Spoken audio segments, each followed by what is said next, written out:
Coming to you from quarantine New York, it's Unger the Radar presents Movie Commentaries starring Randy Unger. Grab your popcorn, dim the lights, it's movie time. Hey guys, I'm Randy Unger, and this is a very special edition of Unger the Radar presents Movie Commentaries. And tonight we're going to go into the classic 1987 film Planes, Trains, and Automobiles, a great comedy. It's got Steve Martin, John Candy, two juggernauts in the comedy field, and it's basically a road comedy. Neil Page, played by Steve Martin, is trying to get back home to his family for Thanksgiving, and John Candy's character, Del Griffith, is basically along with him on the ride, and crazy, really messed up stuff happens, but yeah, they get through it. It's a wonderful adventure, and with me tonight to relive this adventure is a great friend to the show, Mr. Forrest Bennett. Hey, Forrest, how's it going? Hey, Randy. Nice to see you. It's good. Good. I'm happy that we both have lovely backgrounds tonight. Yes. Great. All right. Well, so actually, I should probably, just so the viewers can see what I got behind me. Yeah, nice. That scene that always kills me. Oh, it's great. It's a great scene. The whole movie is just one great scene. Yes. Just one great scene after the other, basically.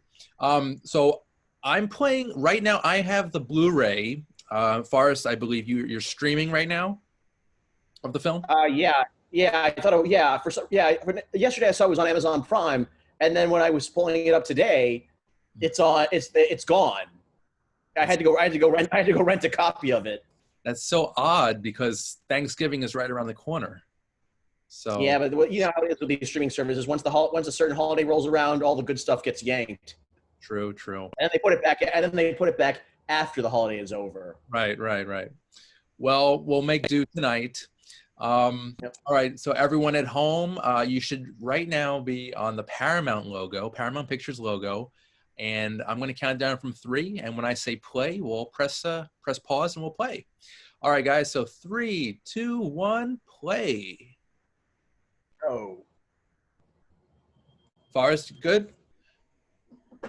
Yep. Cool. I also got my popcorn and my discount Halloween candy. Lovely. How was your Halloween? For the Friday. Yeah. We went to go see Halloween. We went to go see Halloween together on Friday, along with the Texas Chainsaw Massacre at Queens Drive-In. That was great. That was a lot of fun. Even though my friend and I had to keep wiping my windshield. Mm-hmm. It was all right. And it kind of added to the movie experience, actually. Yeah, think about it, especially with Halloween. Mm-hmm. Did you dress up at all the next day? No, well, I didn't even go out or anything. I didn't dress up. Okay. Only because I didn't really have anywhere to go. I didn't really have anywhere to go, or anyone to really and I live alone, so no one to celebrate it with. But I wore my Michael Myers T-shirt, and I marathoned all the Halloween sequels. That's right. How did that go? Yeah, from Halloween 2 all the way up to the 2018 movie. That's insane. In one day? Yeah, and I was up until almost 4 a.m. the next day watching them. You're devoted. It's awesome. Well, it was my first time watching every movie in the franchise in one go. Okay. Usually I break it up into a handful of them. All right, so now we're in New York City. Neil Page, played by Steve Martin, he's a marketing executive, and it looks like some kind of fashion line, like makeup, I think. And actually, his coworker and friend, who he's sitting. He was the dad in Ferris Bueller's Day Off. The guy sitting across from Steve Martin. Him. Oh yeah, it is. It is. The actor's name. I don't know his name, but I'm actually gonna look it up right now. Yeah. Oh, and I didn't even mention this is written, directed by John Hughes, who we all know from his popular teen comedies of the '80s. I think this was his first or one of his first times kind of veering off from that genre of teen comedy, and from teen film. Yeah, it really worked well. So Kudos to the late Mr. Hughes. Lyman Ward. Okay. Yep. But yeah, the actor's name was Lyman Ward. He's been in a bunch of stuff. He's got that face. Yeah. Gotta love New York during the 80s. Mm-hmm. During rush hour. Ugh. Oh, and this is a great cameo by Kevin Bacon. Bacon, yep. So good. So this is Park Avenue. Yep. And so Kevin Bacon was in the John Hughes film. I think she's gonna have a baby. She's having a baby. She's having a baby. One of the yeah. So She's having a baby. She's having. Yeah. I've never seen that one actually. You know, likewise, that's one of the few John Hughes movies I have not seen as well. So I have not seen that or Curly Stew. I saw that for the first time fairly recently. It definitely follows that John Hughes tradition. You know, just really heartfelt comedy. Mm-hmm. I love the street dancer who gets in his way. So good. This must have been insane to shoot on the streets of Manhattan. I don't know how they did it. Unless it was like super early in the morning and these are all extras. Right. Because I can imagine, I can imagine, shooting the scene would be, like, even though it's just a comedy, it's still not a cheap scene, probably not a cheap scene to film. No. I mean, look how many people are around. I don't know if those are extras or not. Yeah. And Dell's steamer. His Foot Locker.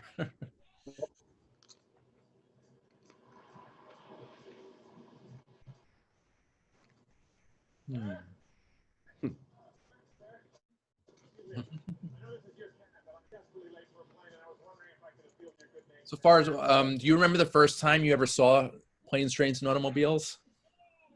Oh God, I'm trying to remember. Oh God, I want to say I don't know exactly when, but I was definitely a teenager. And it was on and I remember watching it on television around Thanksgiving. That's all I remember. Perfect. And it, like, I love, and I just immediately fell in love with it, and I've tried to make an effort to watch it at least once every Thanksgiving. Yeah, and we've talked about this before, but this is like the quintessential Thanksgiving movie to watch. Yeah, because we were trying to think of Thanksgiving movies, and the ones we could think of were this, and Home for the Holidays with Holly Hunter and Jodie Foster. That one I never actually saw either. Was Robert Downey Jr.? No, I only saw. It was one of those movies that I. Was Robert Downey Jr. in that one? Didn't he have like a small role? But I just remember that being one of those movies that I would always see at the video store. It's like one of those movies that I would see at the video store but never rent it. Yeah, but this movie. movie. Yeah, Robert Downey Jr. was in it, along with Anne Bancroft and Steve Guttenberg. Oh, nice. Well, yeah, this movie, this is a quintessential. It's on TV every Thanksgiving, I'm sure, and whenever it's on TV, I just have to stop and finish it. I have to watch the whole thing. It's just a great comedy. It's great writing, and the performances from Martin and Candy are perfect. It's laugh out loud funny, and it's heartwarming. Yeah, that's like the trend of most of the Hughes films. Although, yeah, I don't want to jump. I kind of don't want to jump. By the way, just for the record, that is not the Home Alone house. Even I know. People say. I had to give it. I gave it like a double take. I was like, is that the McAllister house? But no, actually, no, yeah, same suburb of Chicago, Winnetka, right? But different houses. I think that the actual young Joy Lawrence. I think the actual McAllister house is like a few blocks away, actually. Yeah, same. Yeah, it's like the same neighborhood but different houses. And I think this is the film debut of Matthew Lawrence. Oh yeah, was it Matthew Lawrence or Joey Lawrence? Joey Lawrence was the other one on Blossom, who did Dancing with the Stars. Matthew was in Mrs. Doubtfire. And the hot chick. So yeah. Yeah, I get the two of them mixed up. I think there's another brother. There's like a bunch of them. I think Andy Lawrence. He was on He was on the three of them were on a sitcom together. Oh, well, Brotherly Love or something like that. Yeah. I think I caught a few episodes of it back in the 90s. Yeah, I saw a little bit of it, but I never it was never really a show I got into. I'm usually very good with names. Oh, John Candy. Peace, sir. No, his birthday was his birthday. Yeah, it was his birthday. If he were alive today, it would have been his 70th birthday. Just like his birthday is because his birthday was on Halloween. Right. So on Saturday he would have turned 70. Wow. Yeah, I think he was just in his early 40s when he passed. Yeah, he was in the middle of filming. I want to say he was in the middle of filming like what, Wagons East or something. Wagons East or Canadian Bacon. I always Canadian Bacon wrapped before he died. Okay. And Cool Runnings. Cool Runnings was the year before he passed. Yeah, 93.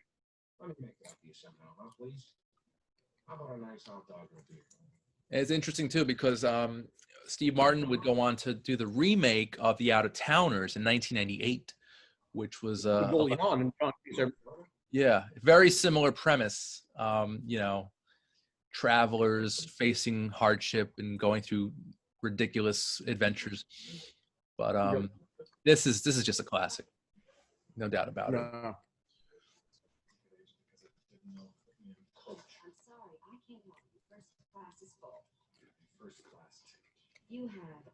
And Hughes, I'm trying to think of other scenes with planes, but definitely Home Alone 1 and 2 had plane sequences. Of course.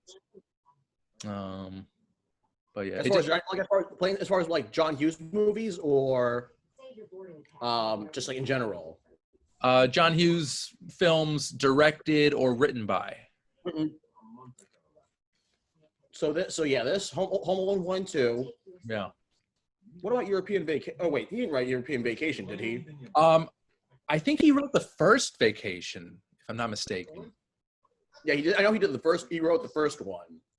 There's no planes in the first one. Yeah, that was a road trip movie, but that was a road trip. Yeah. But yeah, I'm just trying to remember if European Vacation if that was him or not. I think he might have produced. I'm gonna check that out. Hold on a second. Thank God for the internet. All right, what do we got? Okay.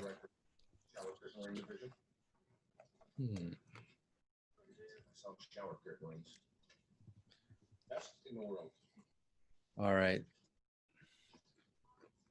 Okay, so I think he was involved with the first Vacation and then Christmas Vacation. Oh wait, he wrote those two. He was involved with European. What did he do here? He wrote European. So there's another plane. More planes in that one, I guess. The last thing I want to be remembered as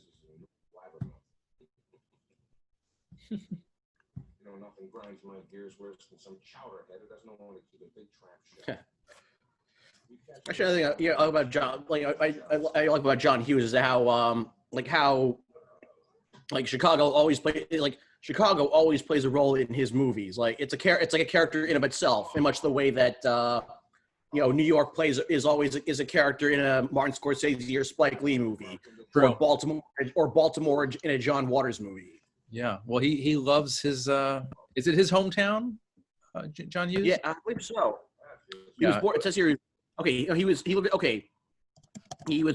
actually born in Lansing, Michigan, and grew up in Grosse Pointe, Michigan. But then when he was a teenager, his family moved to Northbrook, Illinois, which is a suburb of Chicago. Okay, so there it is. That answers that. His formative years, his teenhood, was in the suburbs of Illinois. Chicago. Yeah. Interesting. Yeah, and he died way too young. He was only 59, and that was back in 2009. Yeah, he could have kept going, He was very, very talented. Yeah.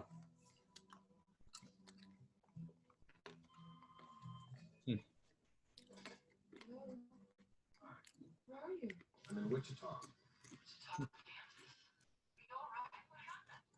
I don't understand what Wichita has to do with the snowstorm in Chicago. What's going on, Nick? What's going on is I'm in Oh, Wichita. Forrest, maybe lower your volume a little bit. Sure. Thank you. Well, I forgot to ask you, how was your Halloween? You know, uneventful. I was just kind of home watching movies, whatever, random stuff. Just random stuff. What'd you watch? Not much. Well, I'm trying to think of the last. I actually recently got into Cobra Kai, actually. I saw your Facebook post, and it's Ralph Macchio's, and it's also Ralph Macchio's birthday today. Oh, is it? That's so great. Timing. Yeah, I love it. It's a fun show. Yeah. Got a great tone about it. Kind of feels like Breaking Bad in a weird way, but in terms of style and tone. But I love the acting. I love Johnny Lawrence's character. I think it's such an interesting character. Kind of like, is he good? Is he bad? Is he crazy? Does he actually hurt these kids? I want to see. Wait, how far into it are you? Because I don't want to spoil anything. Oh, sure.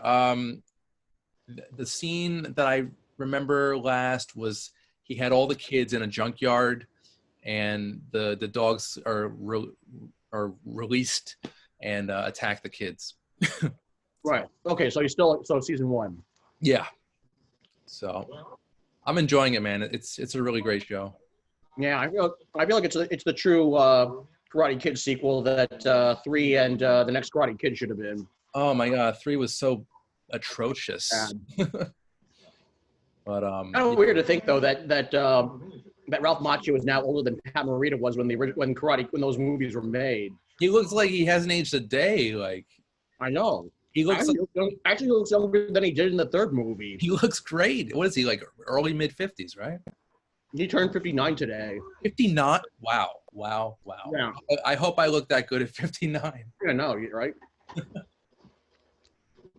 Yeah, I know he lives somewhere in my uncle's. He was somewhere in my uncle's town here on Long Island. Oh, and I love the soundtrack in this movie, by the way. Oh, yeah. Very eclectic.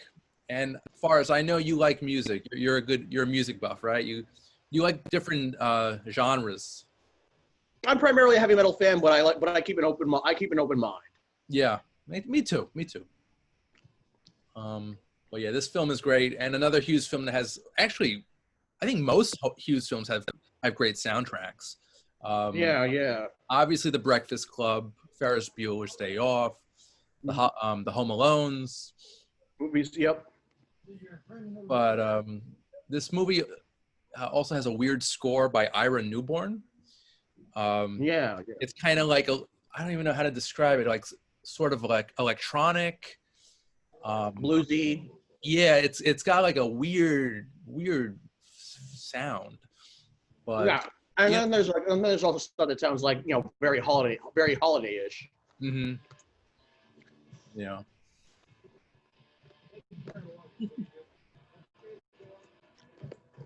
And it's funny, if you go to the Wikipedia page for this movie, it actually plots the course that they go in and how great it's from New York to Chicago, but they go to, they're in Kansas, they're in, St. Louis.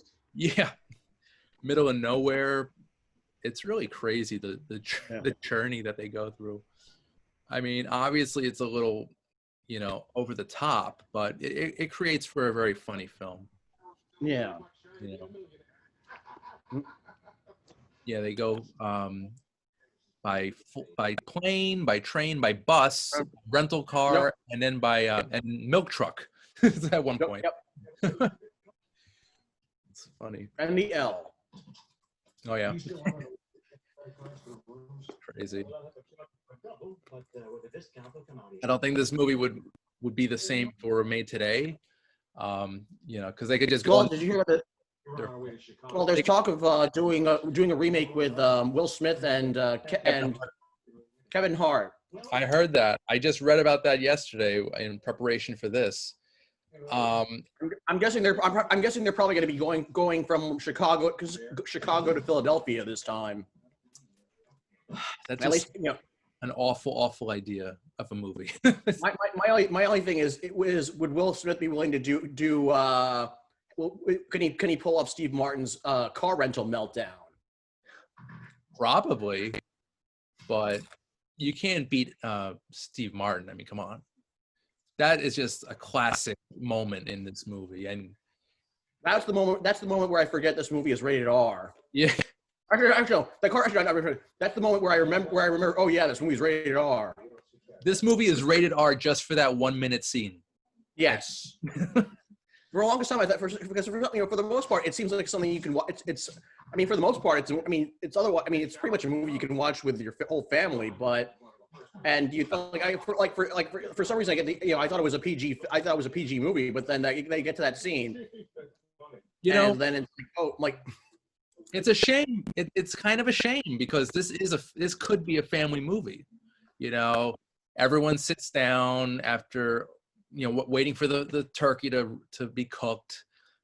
And they'll watch this lovely movie, and then they'll be blasted with the F word, and that's a shame. Unless they're watching it on TV, then it'll probably be bleeped out. Which isn't as funny. Right. I mean, they'd have to just get rid of that whole sequence, that whole scene. But I don't know. It's weird because Home Alone is just such a relatively squeaky clean family comedy. Apart from all the sadistic violence from in the third but they pull it off in a way that's kid friendly. It's weird. This, when you say the F word 18 times, I counted in one scene. Yeah, it's a little much, and it's like a weird stylistic choice from John Hughes. So it's interesting that he put that in. This is a great movie. Yeah. Oh God. This reminds me of some of the bathrooms that I would go into at parties in college. Oh God. Hopefully you didn't have to take a shower. Oh no. Thank God. But still, it's just really messy and dirty. Water all over the place. It's just and one little hand towel. It's great. And so the role of Neil Page, I just read this. Rick Moranis was actually. They wanted him. I think he was in the running for it. He was. Oh, really? Yeah, I think that would have been a totally different movie. Could you imagine Rick Moranis having that meltdown at the car with Edie McClurg? I don't think I've ever seen Rick Moranis get angry in a movie. Well. How about when the bearded lady steals his escape pod in Spaceballs? Yeah. He was Come back, you fat bearded bitch! I think he was just annoyed in that moment, but yeah. Oh man, that's a great film too. So good. It's been a long day just to get through it. Yeah, but Will Smith and Kevin Hart. That's a mistake. In my opinion, I don't think that's,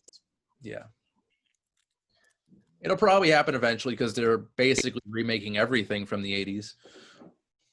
But yeah, I'm against that.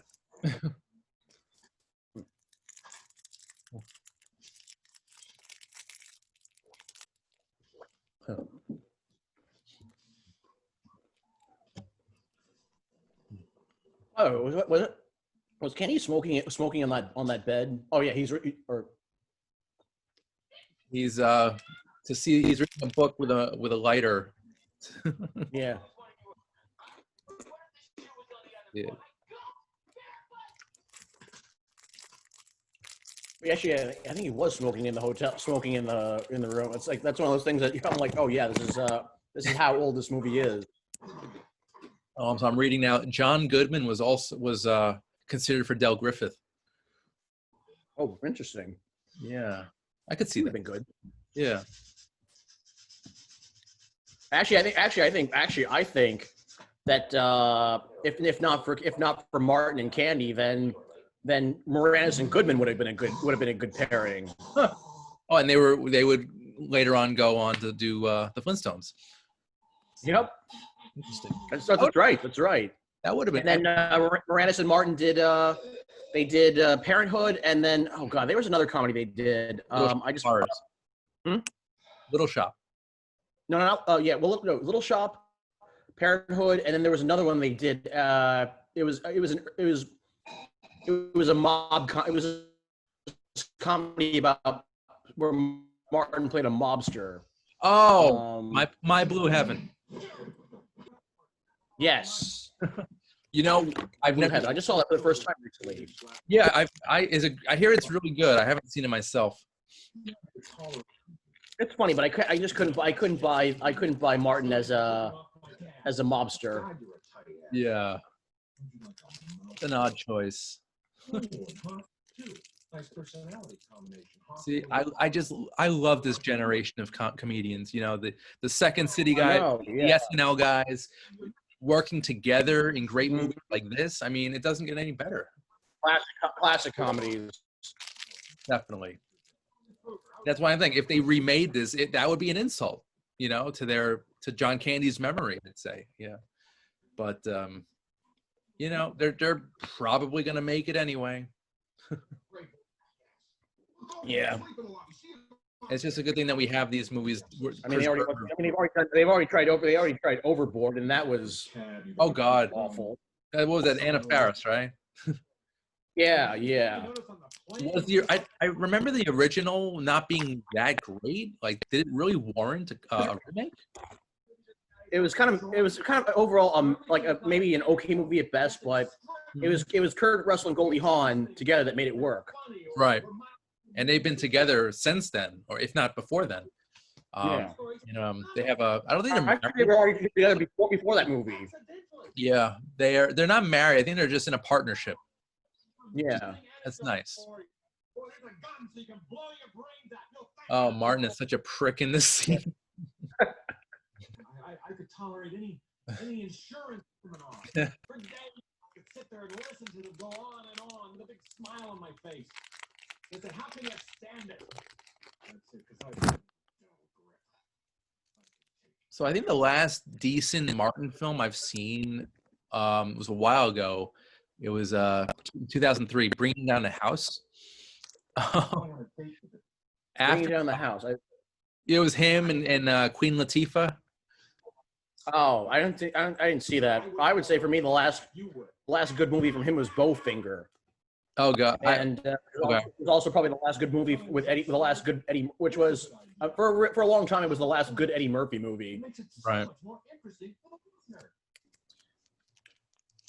Yeah, Eddie Murphy. He gave a good performance in this drama called, I think it was called Mr. Church. It's a couple years back. Kind of a rare. I heard he was good. Yeah, he was another. There was another one he was in. It was with Jennifer Hudson and I think Beyonce. Dreamgirls. Dreamgirls. Yes, I heard he was good in that one. But he was nominated for. I saw him in Dolomite Is My Name last year, and he was great in that. That's it. That was kind of like a return to form for Murphy. Yeah. Thanks for reminding me of that one. Yeah, that's a great movie. But Martin, yeah, he's kind of like, he hasn't really done too much movie-wise. He did a comedy. He's been focusing on he's been focusing on lately he's been him and Martin Short. Martin Short have been focusing on performing live together. Right. I think they did one in your neck of the woods, if I'm not mistaken, in Long Island. Yeah, I would have liked to have seen it. I know they're also the two of them are also currently working on a comedy on a murder mystery comedy series with Selena Gomez. That's supposed to air. That's supposed to debut. That's supposed to be play on. That's supposed to be. It's for Hulu. Hulu, okay. Because I know that their stand-up show, their two-man show, was on Netflix. Okay. Yeah, I haven't seen it. Yeah, I haven't seen that. I'll have to check it out. I saw like part of it. It was okay, you know.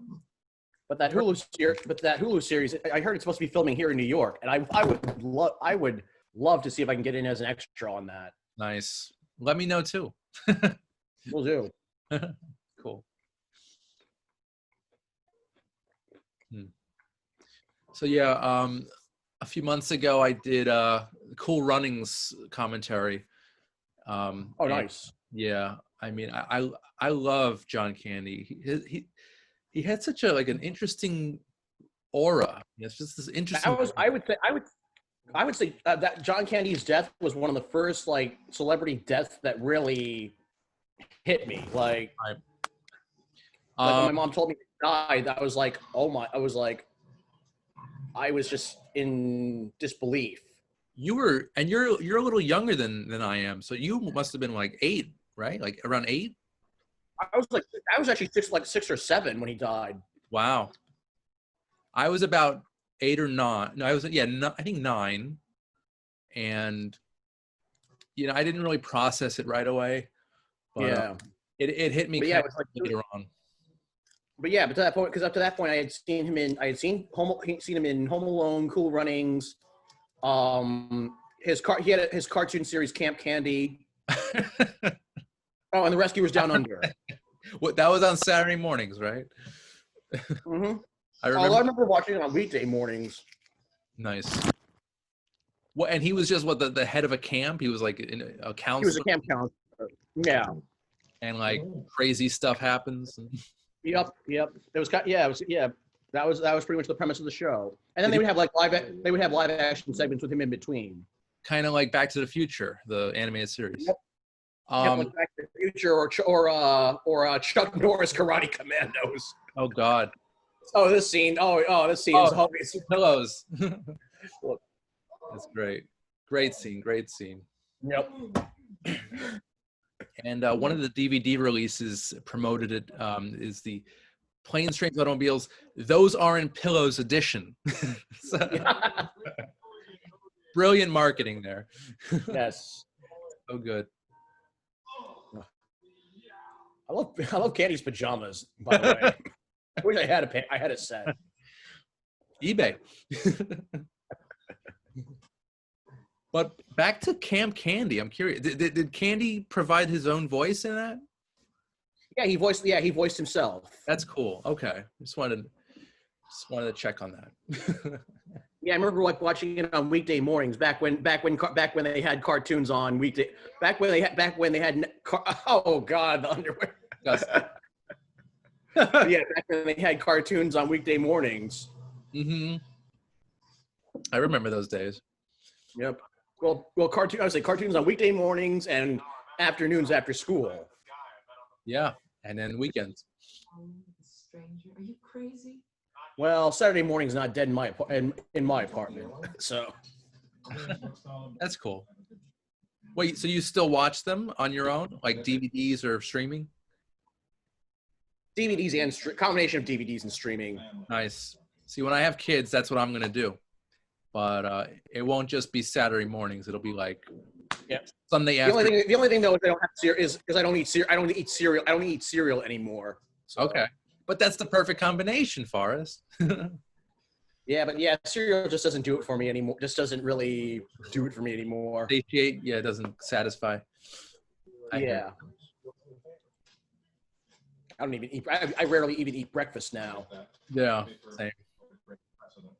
Oh, and the actress who plays the waitress, she's been in a bunch of stuff. She was in. Who is that? Who was that waitress? I don't know her name, but she was in an episode of Perfect Strangers. So. Oh God, Perfect Strangers. That's one I haven't seen in years. Even though it's on, I know it's on Hulu, but it is also set in Chicago. Also set in Chicago. Yep. Awesome show. I think next to Seinfeld. I love the themes. I love the themes. I love the theme song for that show. It's probably one of the most. It's a Miller Boyette production. So they did Full House, Step by Step, Family Matters. I think those are the big four. Yeah. But basically, all the theme songs were sung by the same person, and they all kind of sound similar. Very similar. Yeah, I feel like Perfect Strangers though was probably the most I don't know. To me, it was like the most uplifting out of all those themes. That's my favorite out of the '80s sitcoms. I love it. Doesn't get any better. But yeah, actually, I'm looking. Actually, this was actually mostly filmed right here in New York. So we charge our way. Really? Yeah, I mean, apart from the Chicago, apart from the scenes in Chicago, apart from the scenes in Chicago and St. Louis, it was So- most Upstate in Long Island, do you think? What does it say? upstate. Like Yeah. actually, no, like actually not even upstate, like Western New York, like closer to Buffalo. Oh, wow. So, yeah, I could see that. Yeah, I can see this being Western. I could see this easily, like right now here, this scene in Wichita. I could see this being easily being Western New York. Mm-hmm. Indeed.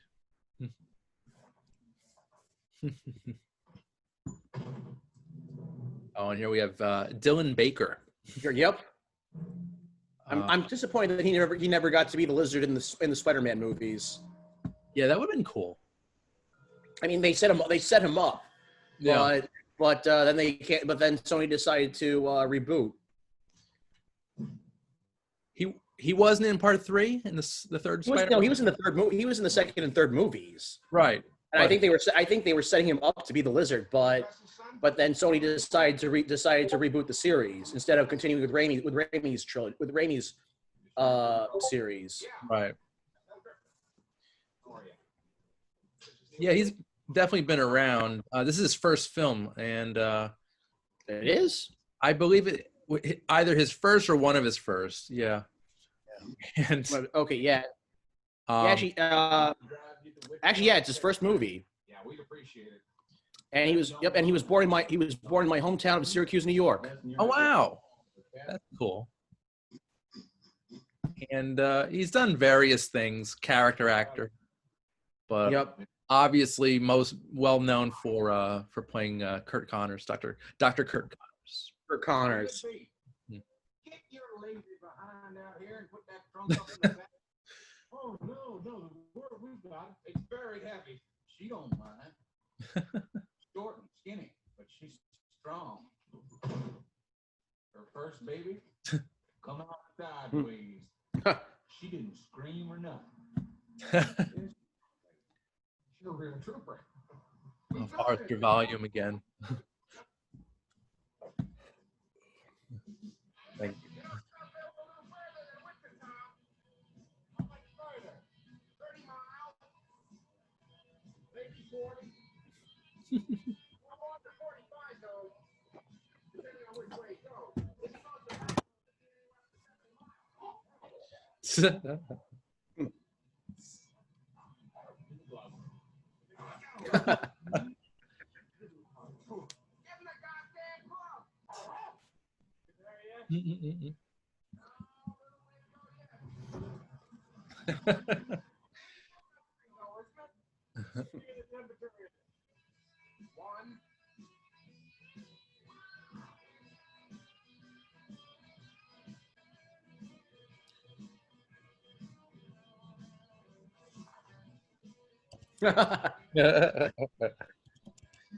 Oh, Yeah, like, oh, the dog. see, I think the dog wore it best. see that gag. That's like a perfect family comedy thing, you know. Yes.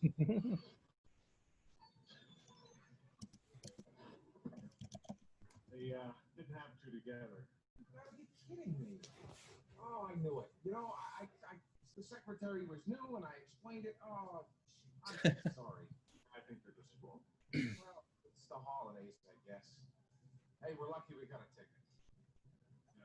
So, I don't see you again. Well, I'll see you on a train. You want to get together for a drink in the bar car? I'm gonna get some sleep. Sure. Yeah. Anyway, it's been interesting. That's the understatement of the evening. Thanks for the ticket. Neil, I need your address. I gotta send you the money to pay you back for this ticket. Ticket to gift. Oh, no. Come on now. What's the address? Yeah. Nowadays, you can just Venmo him. Yeah. Yeah. Send you. See, this would never work nowadays. It's movie. Yeah.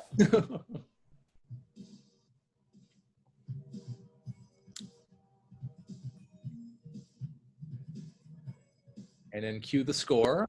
This Yep. very Very like 80s. very 80s, but very it's like definitely got a sort of a holiday this very sentimental holiday to feel to it. Yeah, it does. It's wholesome.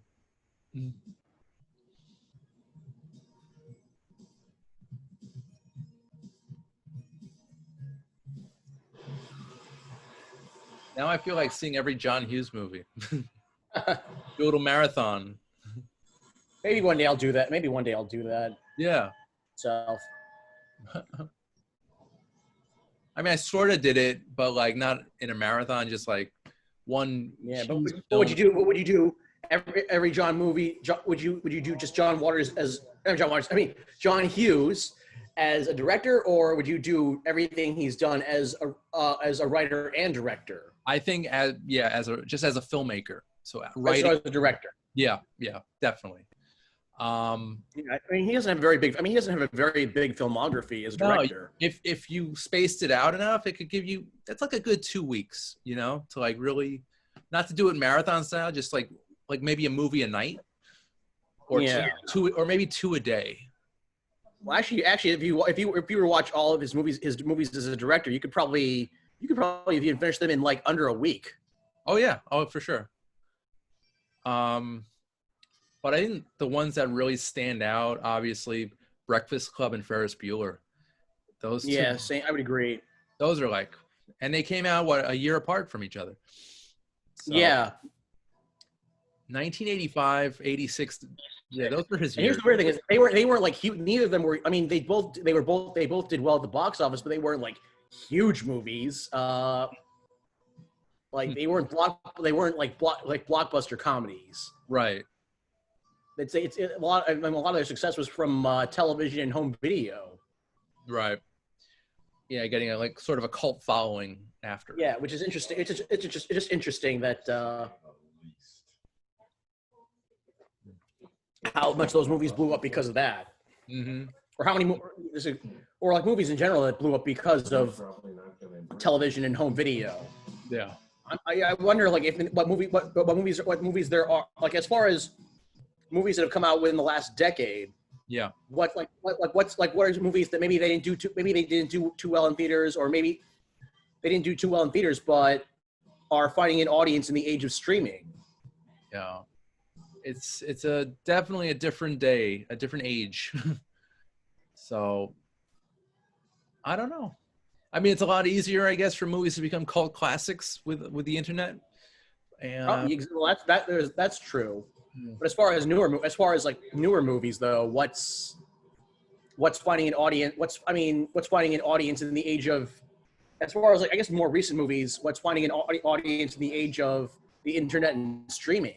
Well, obviously things are the industry is hurt significantly, because of the pandemic. So newer movies to become cult classics, that's a very rare thing, unfortunately. So that's why I do the commentaries, because I like to celebrate movies of the past, stuff that have stood the test of time. Yeah, and it's we're not getting a lot of new content now. I mean, we here and there we are, but I do these commentaries as sort of a time capsule, to celebrate the classic. Right.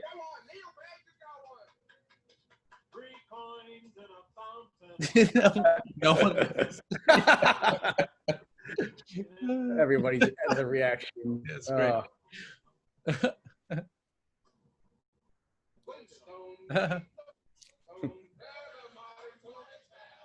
Candy might have been a good Fred Flintstone. Now that I think of it. He probably could have. I could see him doing it. But then again, I don't know. I feel like Goodman had a better because Fred Flintstone has like a very gruff voice. So I feel like he was, in that regard, he was more suited for Fred. True. Whereas John Candy's more likable, yeah. And I think that they were not going to do the Flintstones movie without John Candy. Like, he was the main reason they wanted to do it. So interesting. Yeah. But wow! But you know how old this movie is. Another sign of how old this movie is. he asked about, he was saying it was a Diane Sawyer earring, and asked she had asked the woman if she'd ever seen 60 Minutes.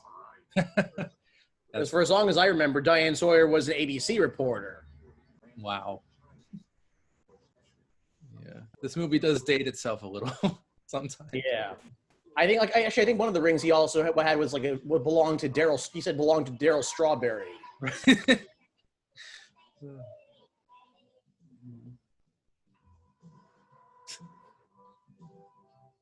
Marty Page, and I'm thankful that my dad's coming home for Thanksgiving.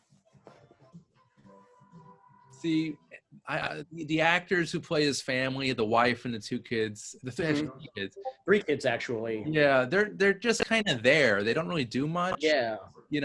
I mean, sorry. Apart from one of them being Matthew Lawrence. Right. Well, he wasn't Matthew Lawrence just yet. But it's just notable. It's just notable for him. It's just like it's just notable for being Matthew Lawrence's one of his early roles. Yeah, I think 3 years later he would go on to be in Tales from the Dark Side, the movie. Oh, really? I never got around to watching. I haven't gotten around to watching that one yet. Great. The unofficial sequel to the Creepshow. That was the unofficial Creepshow 3. Before there was actually a Creepshow 3. Yeah. Unfortunately, that was just it was Planes, Trains, and Automobiles, a movie, and there was then another movie called Pulse right after that. Okay. And then Tales from the Dark Side, and then Mrs. Doubtfire. Right. So he had quite a bit of a gap between Planes, Trains, and Automobiles and Mrs. Doubtfire. He had quite a bit of a gap in his career. And I always think Mrs. Actually, that's not true. Actually, that's not true. He did a lot of TV. He did a lot of television in between. Okay. And I always think Mrs. Doubtfire, that John Hughes had involvement with that film, but I don't think he was involved at all. No. Chris Columbus directed Home Alone. Right. Which is written by Hughes. That's the connection that I always get fuzzy. Yeah, Chris Columbus directed a few movies that were written by John Hughes, but Mrs. Doubtfire was not one of them. Yeah. Because I know he didn't direct it, but I know Hughes didn't direct. I think it was a Columbus movie. But did Hughes? I think Hughes was Hughes involved with Adventures in Babysitting? Hughes was not. Again, that was just Columbus. Okay. Yeah. I know Deborah Hill, who produced a lot of John Carpenter movies, was involved with that one. Yeah, that's a strange connection. Strange what? That's a strange connection, Deborah Hill and Adventures in Babysitting. Oh, she passed away too. Well, if you watch that, if you go back and watch that movie, if you go back and watch Adventures in Babysitting, yeah, early on in the movie, there's a scene where the kid that Elizabeth Shue is babysitting is watching Halloween on TV. Oh, that's good. Nice. Yeah, I started watching it last night. I didn't get to that scene though. Oh, really? That was actually early in the movie. Is it? Yeah, like when at the beginning of the very beginning. Oh, I missed one of the kids is watching. Yeah, that's funny. I'm gonna have to rewatch that. And actually, that little. I'm sure you. I don't know if you knew that, but the little girl that she's babysitting was Leah Thompson. She played Leah Thompson's sister in Back to the Future. Maya Bruton. She was Ellie Baines. She's obsessed with Thor. Right. Yep. And funny. Well, I don't know if you got that far, but she meets Vincent D'Onofrio and thinks he's Thor, and of course Vincent D'Onofrio. He's basically Thor. It's like, I already have one of these, kid, and then the helmet. Yep, and then he went. But the funny thing is, he went on to play the Kingpin. Oh, that's funny. in the MCU. It's weird. He could have made a good Thor. He was in good shape back then in ’87. Yeah, but I think he's a perfect Kingpin personally, or was. I'm probably going to get a little hate from you. But, I liked Michael Clark Duncan as Kingpin. Physically, he was. I mean, he's imposing. I mean, Clark Duncan was imposing. Yeah. But I felt like, to me, much like J.K. Simmons as J. Jonah Jameson or Christopher Reeve as Superman. I feel like D'Onofrio was. He felt like those two actors. He looked and acted like he stepped out of a comic book. As Kingpin. Same could be said for Heath Ledger's Joker.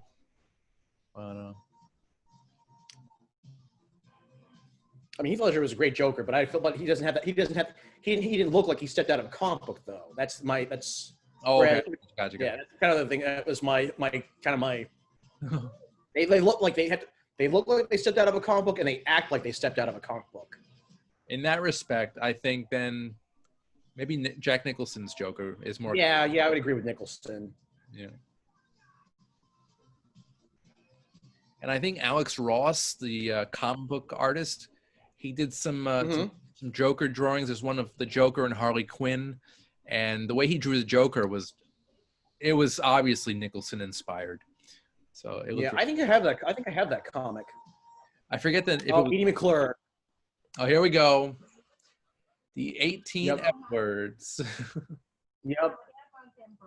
See, I don't even like saying the F word. I'm It's funny. It's funny when Edie McClurg says it, because you don't expect to hear it because if you relative to like all her other roles, you don't expect her to say it. Right. Yeah, with her, Ferris Bueller's Day Off, Carrie. Mm-hmm. Oh God, she's like one of those actresses that you see in a lot of movies and TV shows, and you're like, oh, it's that actress. Mm-hmm. Yeah, and she's still alive, thank God. 75 years old. Yeah, she's still. I don't know if she's still acting or not, but she's still alive. It says she's still active since 1976. Okay, which was when Carrie came out. Carrie was her first movie, and she was in the Hogan Family. And wow, Mr. Belvedere, Golden Girls, Roseanne, Full House, Seinfeld. She's got a very like with Louis. Very diverse, eclectic career. Yeah, very diverse filmography. Yep. And she doesn't look like she's aged much, like in this photo on Wikipedia. No. Well, that was from 2007. Yeah. Let's see now. But still, like every time you see her, she's like, it's Edie McClurg. She still looks the same. She's also on a lot of. I remember seeing her on a lot of. Yeah, I remember seeing her on a lot of game shows too, like Match Game, Password, Pyramid, Hollywood Squares. Okay, you know what? Now that I'm looking at more recent pictures, she has aged a bit, but she still has that glow. That meltdown. He's so funny. But then like I said, that's the moment where I remember. Oh yeah, this is not a movie. This is why this movie is rated R. Oh God! And the guy at the cab stand who grabs him by the balls. Oh yeah. First he punches him by in the the face, balls. then he grabs him. Yeah, where you going? Chicago. Chicago? You know you're in St. Louis? Yes, I do. Why don't you try the airlines? A lot faster and you get a free meal. I wanted a joke. I'd follow you into the John and watch you take a leak.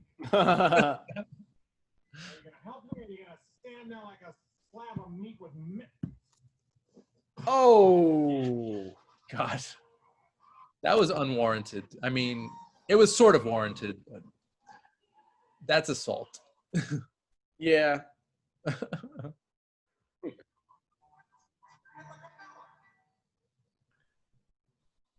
Well, get your car out of here! Yeah, just a minute, okay? Get it out of here! What is your problem? You insensitive asshole! Band out on the street? Now I'll move my car. But I want you to help him up. No! Gosh. By the ball, right by the balls. Oh, That was sort of like a Home Alone moment. yeah.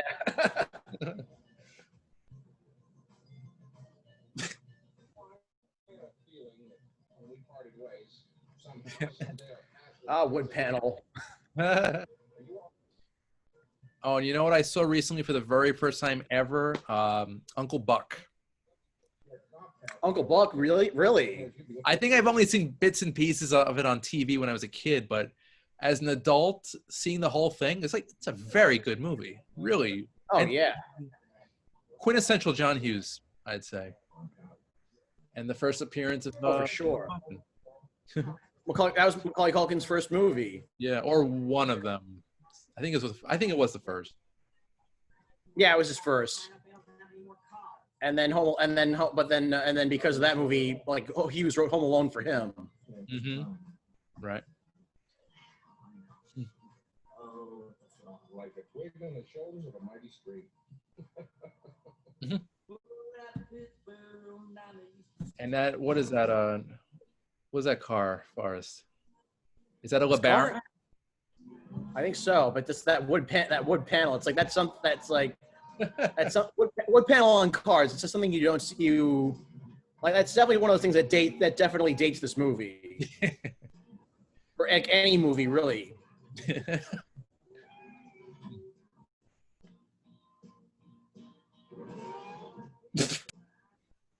Why would it go sideways? Please stop doing that with the seat. Oh boy, so Leonard Maltin gave this movie a good review, but he said that the music score he called the score awful. Yeah. What? I mean, it's not bad. It's not great either, but it's not. But still, I don't know. To me, it's not like score. To me, it's still a very distinctive score. Mm-hmm. Mm-hmm. I don't really know Ira Newborn's work too well, but I like it. Ira Newborn. He did. He's done. Okay, so he's done. He did a good chunk. He did most of Hughes's film. I think he did most of Hughes's filmography. 16 Candles, Weird Science. A lot of comedy. His whole career as a composer has been with comedies. Dragnet, yeah. Caddyshack 2, Uncle Buck. Yep, Ace Ventura, Mallrats. That's interesting. Basketball, and then as far as television, he did and he did some television. He did some television too. The only show that he did that wasn't a comedy was Tales from the Crypt. I mean, but that was sort of comedy, right? I mean, it was from the Crypt, the Crypt Keeper. Yeah, I actually never watched it, but I just know that the Crypt Keeper was very comical. That is one of my all-time. That is one of my all-time favorite shows. I've got it on DVD. And one of the greatest Danny Elfman themes on TV. Yes. But yeah, his whole career. But yeah, his whole movie career has been with comedies, or was with comedies. He hasn't scored a movie since Basketball. That was 22 years ago. Yeah.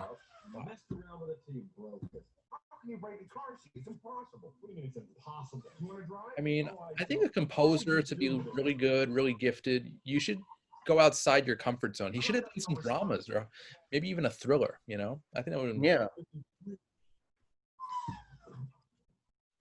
All right? Let's not fight.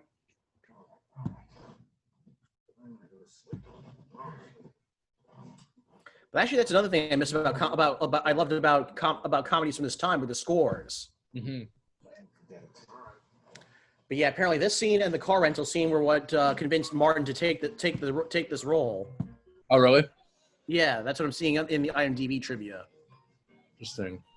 And didn't Martin also not want to do this because of the F word scene? he said he wanted to do it because of that scene. Oh, that's funny. and this scene right here. It's great. And this is Ray Charles singing. Yep. Classic. Hmm.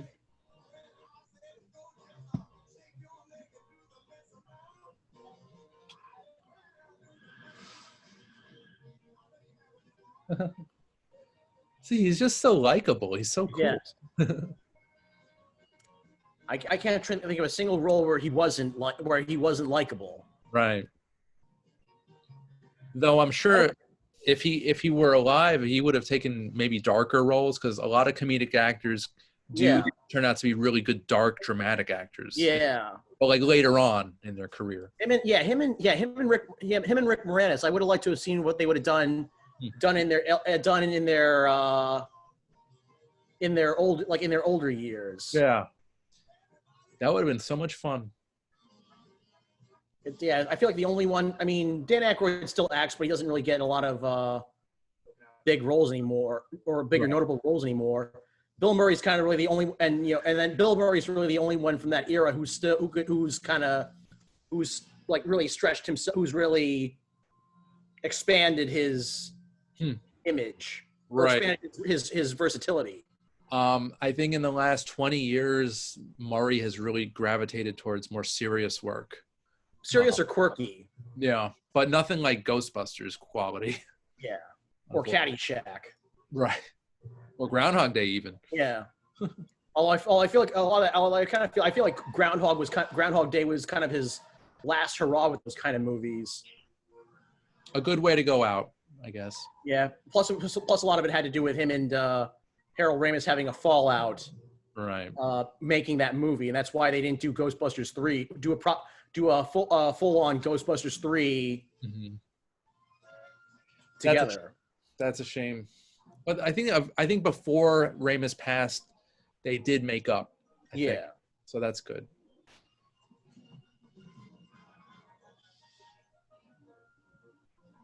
The score here is just so over the top and goofy.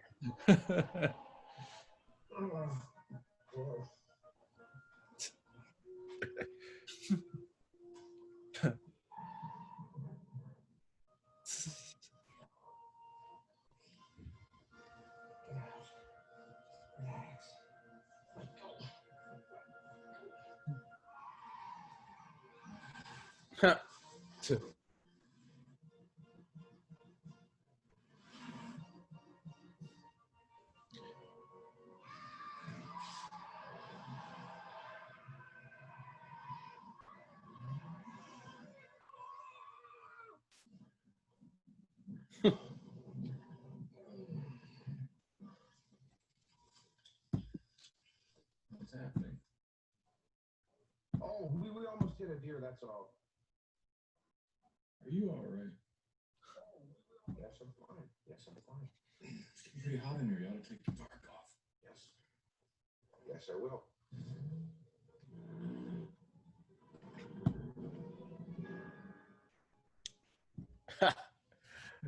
Here's one of my favorite parts of the whole movie. Besides the car rental. This is, comedy gold. Yes.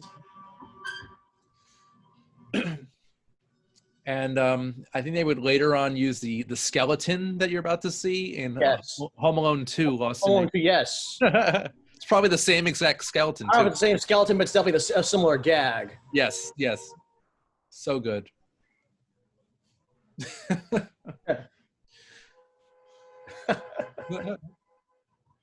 on? Joker wants to race. Race is ridiculous. All right, come on, let's go. Let's go. You want something? He's probably drunk. What? You're going the wrong way. Wrong way. Oh, he's drunk. How would he know where we're going? Yeah, how would he know? Thank you. Thanks a lot. So good.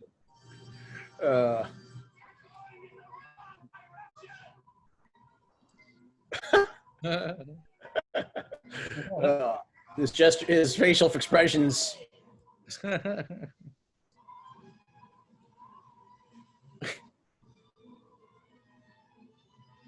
Music kind of sounds like Alan Silvestri, actually. Yeah, I can definitely hear that. Right.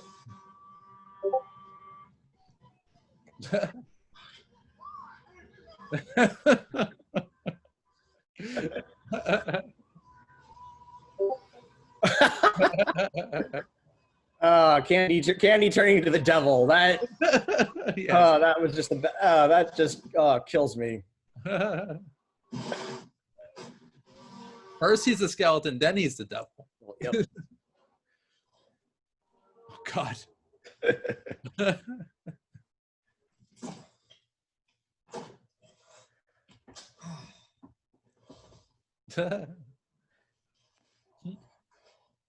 And the steering wheel gets bent. Just gets destroyed.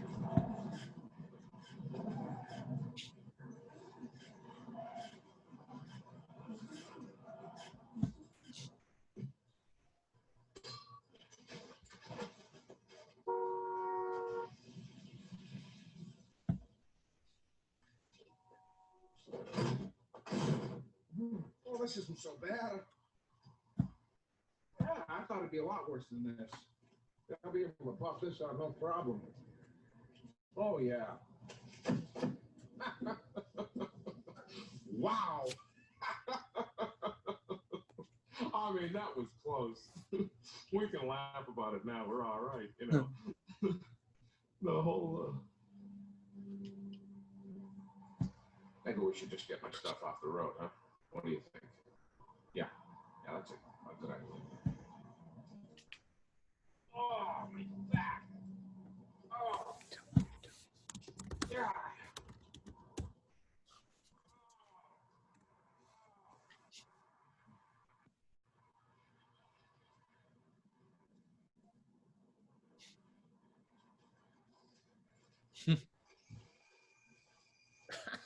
I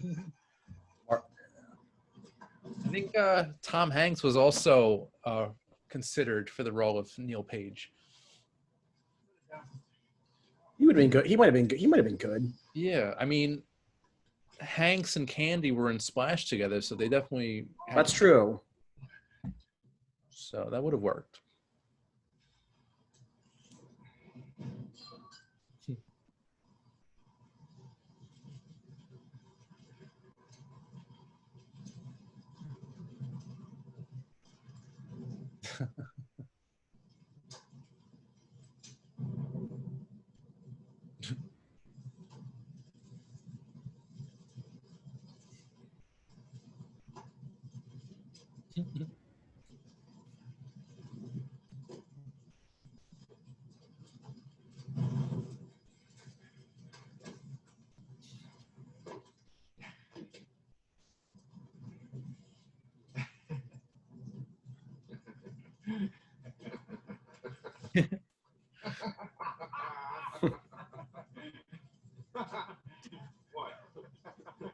What? You finally did it to yourself? Yeah, apparently Travolta was busy filming Big when this was made. No, Hanks was filming. I mean, Hanks. But it says here, Hughes wanted Hanks for Neil Page and Travolta for Del Griffith. But Hanks was busy filming Big at the time. And they didn't want Travolta because he was box office poison. Quote unquote, box office poison. That's a Travolta. So sad. Yeah. I gave this gal behind the counter instead of shower curtains.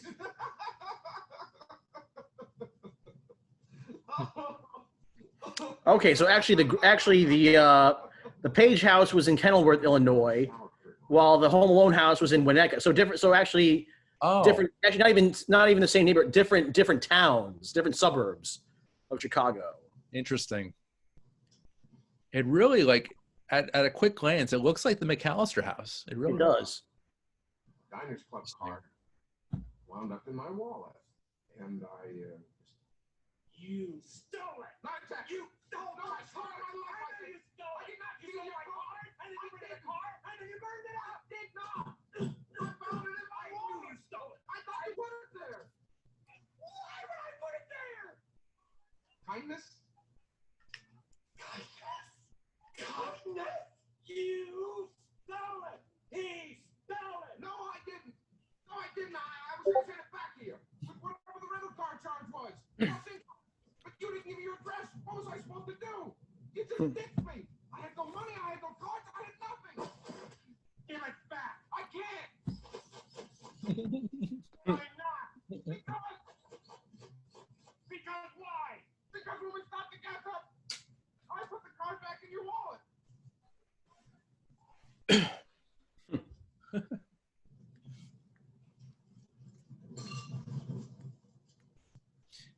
And also, in the 80s, they were thinking of doing a Jetsons live-action film. And Steve Martin and Chevy Chase were both considered for that. I think I would have gone with Martin for George Jetson. Yeah, I think it could have gone either way. I'm just gonna be upfront with you. I'll be frank with you. I am not I have never been a huge Chevy Chase fan. Not even Memoirs. I like the vacation movies. All right. but otherwise, I've never. I liked his supporting role in Dirty Work with Norm Macdonald. I didn't see that. Okay.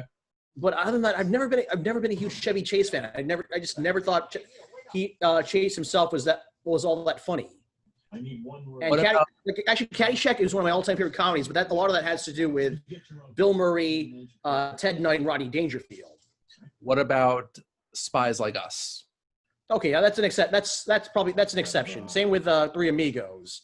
But with those ones, he had, someone. It seems like with those movies, he had co-stars that I legitimately like Steve Martin, Dan Aykroyd, Martin Short. Right. Now, I just never found Chase on his own to be funny. have you ever seen Memoirs of an Invisible Man? Yes, and that is one of my least favorite John Carpenter movies. Wow, that's like one of my favorites. I think it's a fun ride. Okay. I can't do that. Chevy is not for everyone. Yeah, he's the one comedian from that era that I could never get into. Okay. No matter how much I tried. Like, I mean, Vacation notwithstanding. Gotcha. Oh, and here we have what is it? Is it Martin Ferrero? He was in Jurassic Park. He was Gennaro. Yeah, the Gennaro, I think. The guy who gets killed on the toilet gets T-Rex. Martin Ferrero.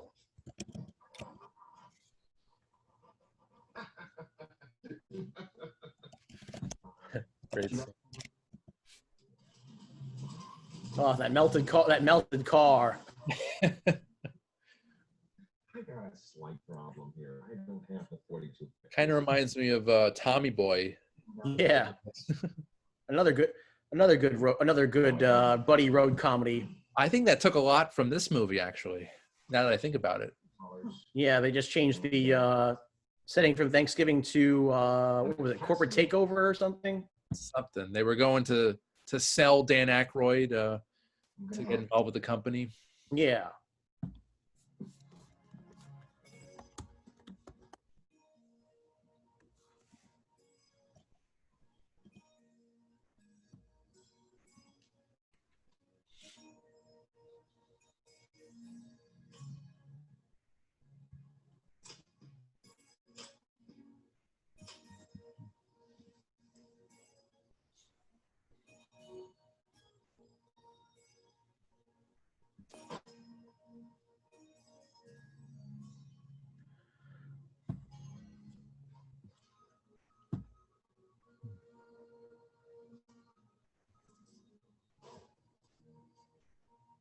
So wow, apparently this movie wasn't a huge hit when it came out. I mean, it broke it on a $30 million budget. It made $49.5 million Okay. at the box office. So it broke even, but it wasn't a huge hit. Right. It's another one of those movies. It's another, again, like we had that conversation earlier. It's one of those movies where it found its audience through television and home video. Yeah. Cult following, the best. I love it. I love that kind. But yeah, this is another great scene right here when he's in the car, where he's in the car out in the snow. I know. Sad. Yeah.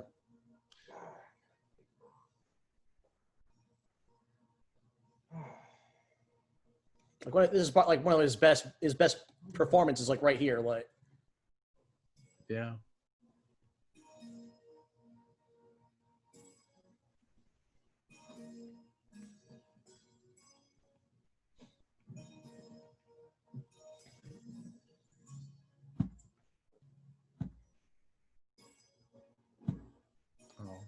I wish you were here with me right now.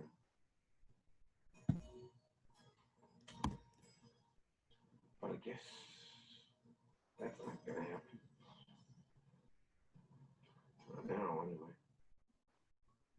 I think you're hooked up with this guy.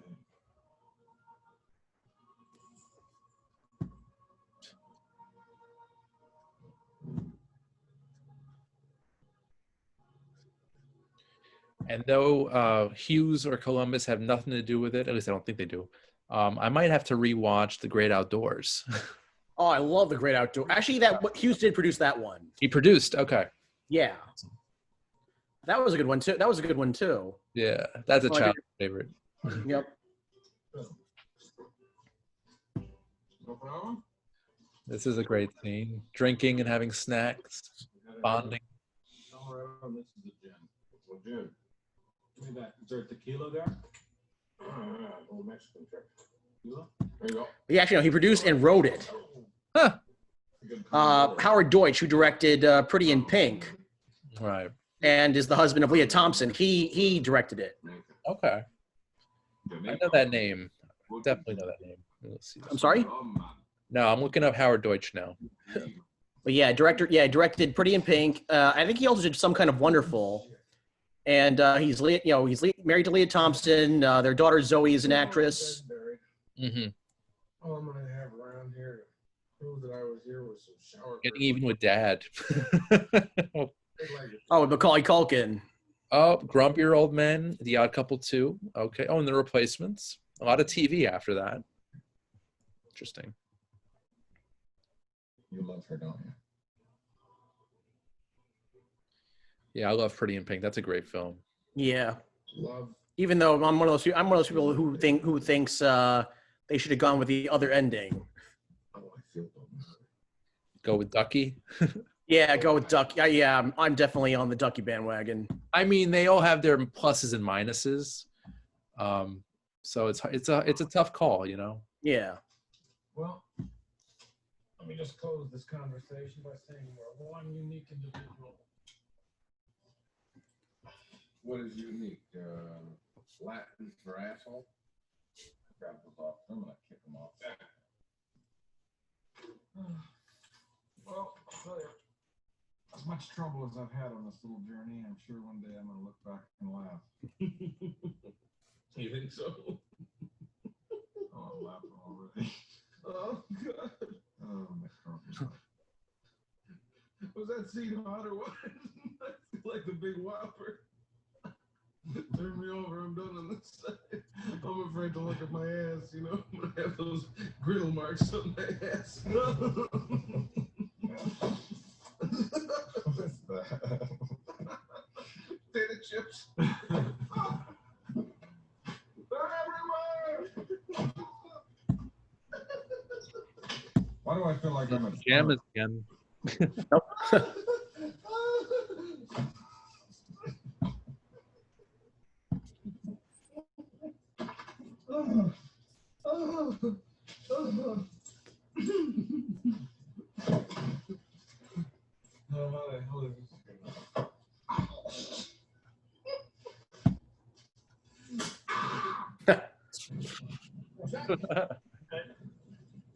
Good question. All right. Speaking of driving in that scorched car.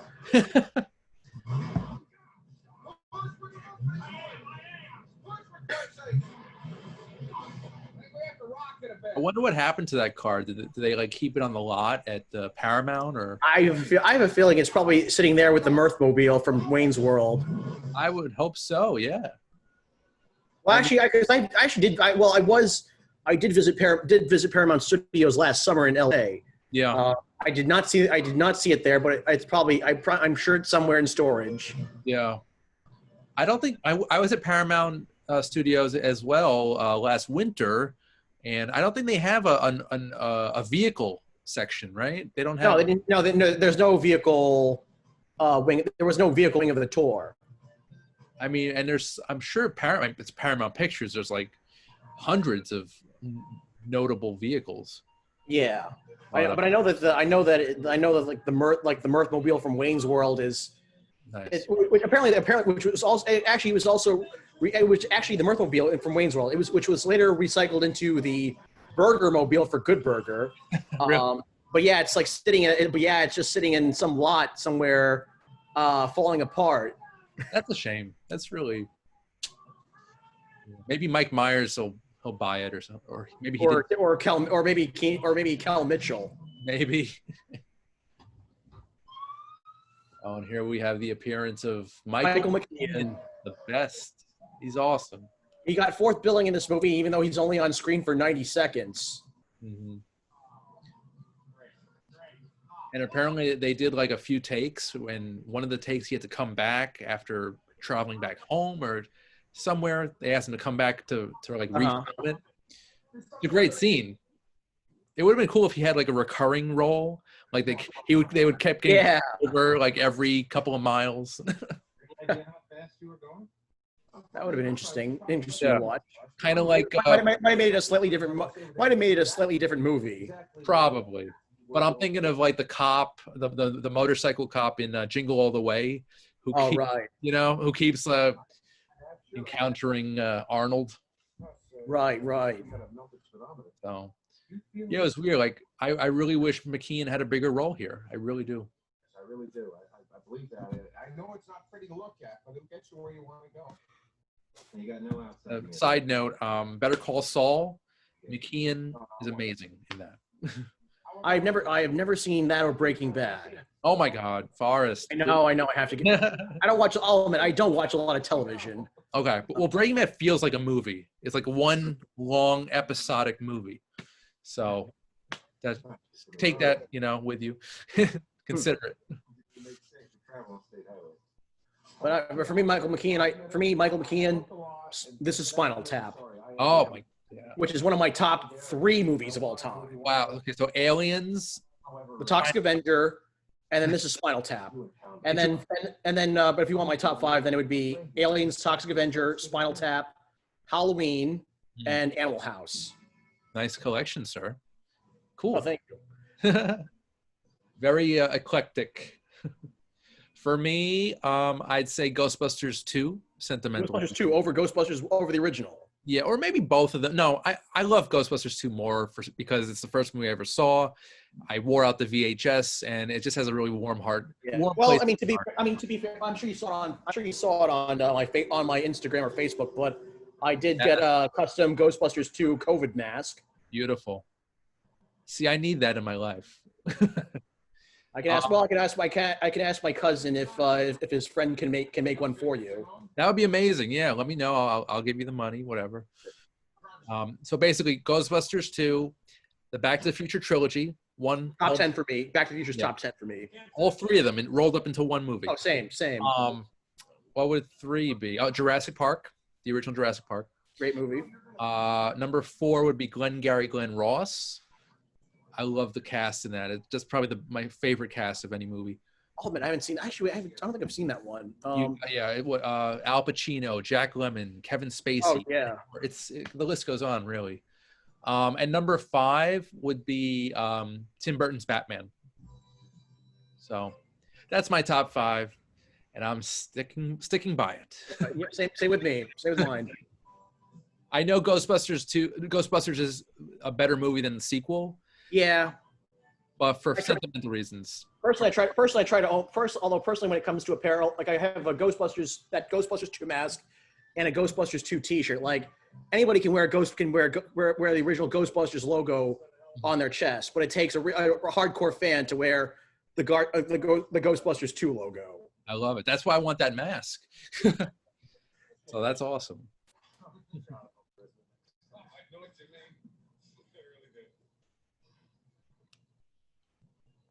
And this elevated train was also used in Spider-Man 2. Spider-Man, yep. And Risky Business. Okay. And probably the opening for Perfect Strangers. Yeah, that's true. And also Chip appears in Child's Play.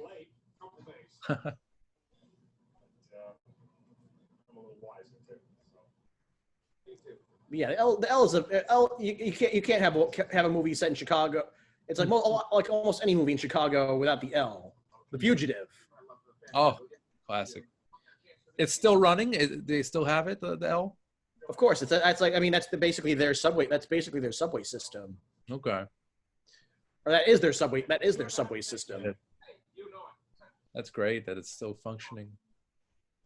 Yeah, I actually took it from. I wrote it when I visited Chicago one time.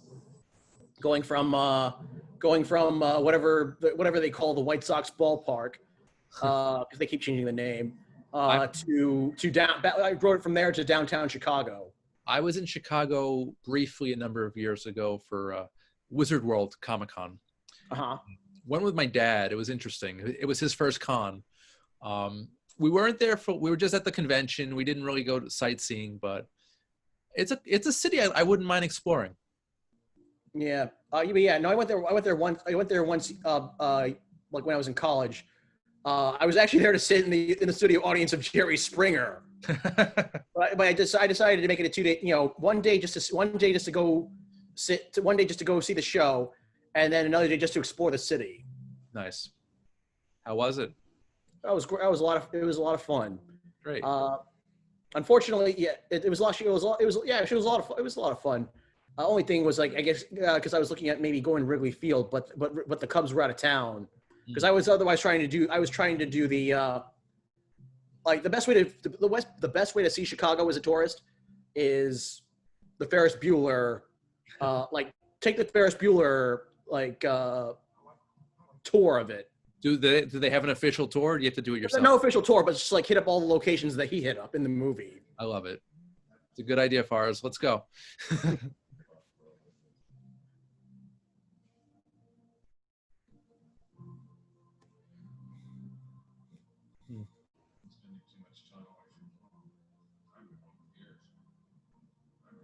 And here's one of the heartfelt moments of the movie. Yeah.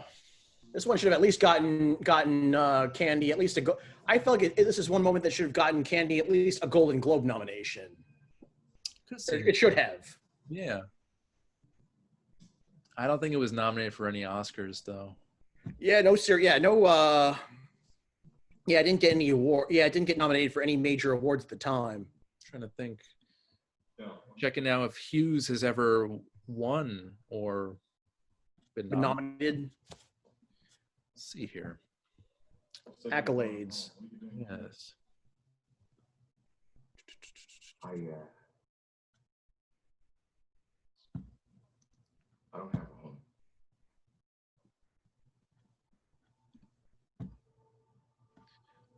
It's really just 2 nominations. Okay, so he won. Oh, okay. He won 2.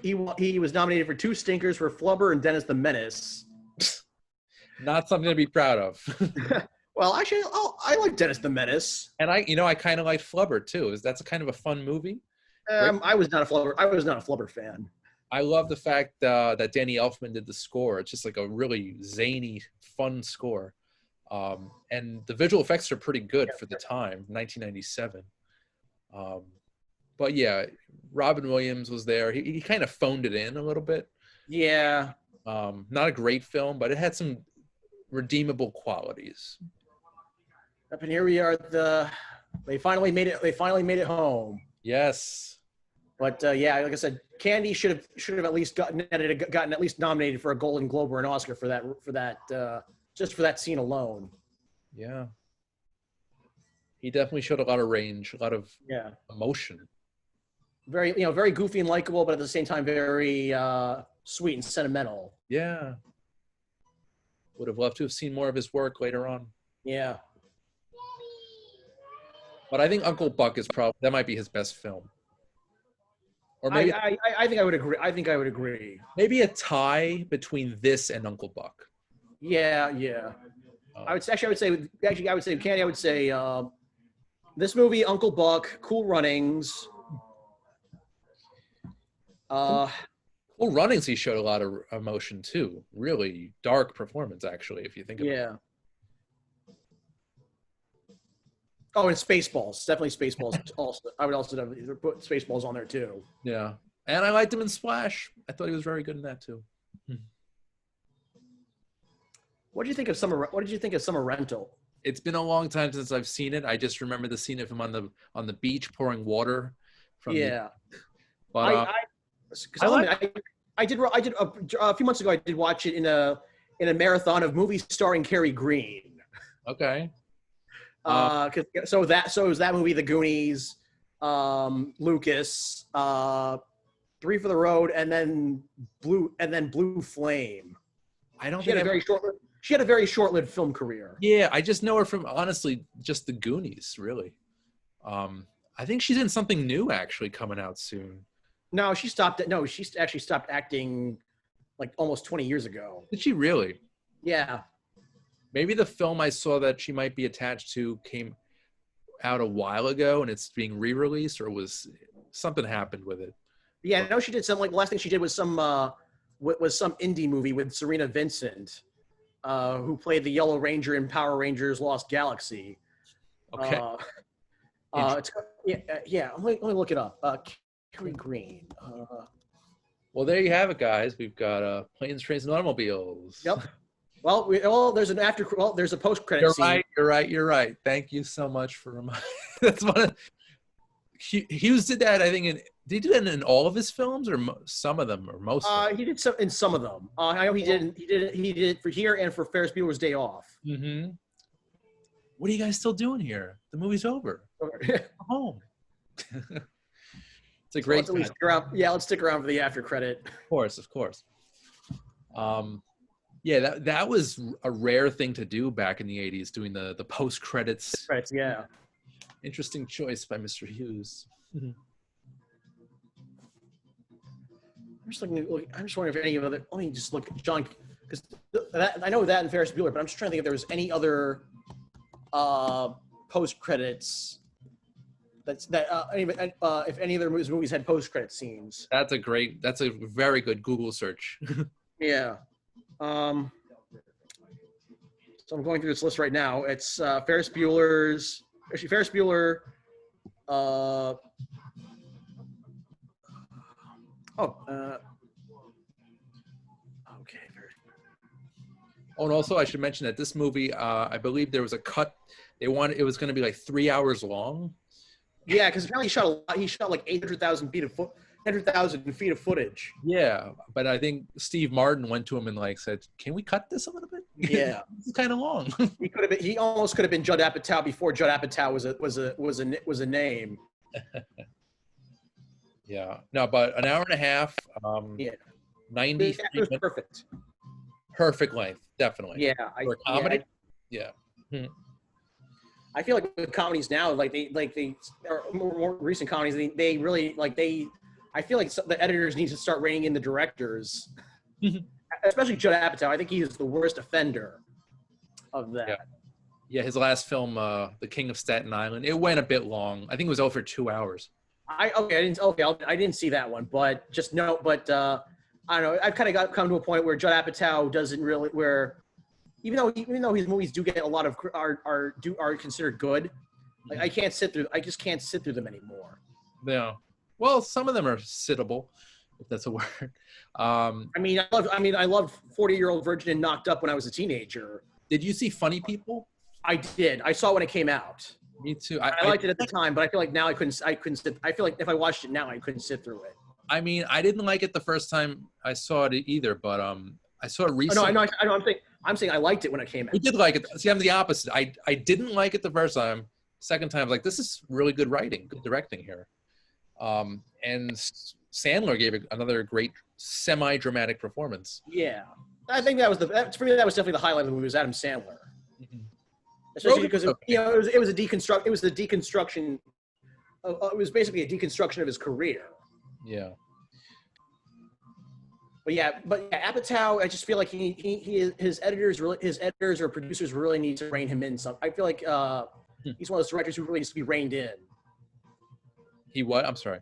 I just feel like he's one of those directors that needs to be reined in. That needs to be reined in either by producers or editors. You mean he needs to listen to his a little bit? Yeah, I hear that. I actually met him. He came out with a book right before the pandemic about Gary Shandling's life, because he worked on. I think he directed a few episodes of the Larry Sanders Show, and he worked very closely with Gary Shandling, who was basically like his mentor in the 90s. And he wrote a book about Shandling's life with photos, essays, anecdotes. And I got an autograph from him after, and he was okay. He was fairly nice, I told him, the Larry Sanders Show is basically why I do my show, why I host, and he's like, "Oh, that's great." Yeah. Mm-hmm. So whatever. I got to meet him. I got a book, and another celebrity I met, so it was cool. Nice. Yeah, it's fine. All right, here it Here comes. it is. Post credits. Guys, he's got his whole Thanksgiving dinner with a full turkey. I love it. Still can't make up his mind. He's been sitting there the whole time. 2 days. I love it.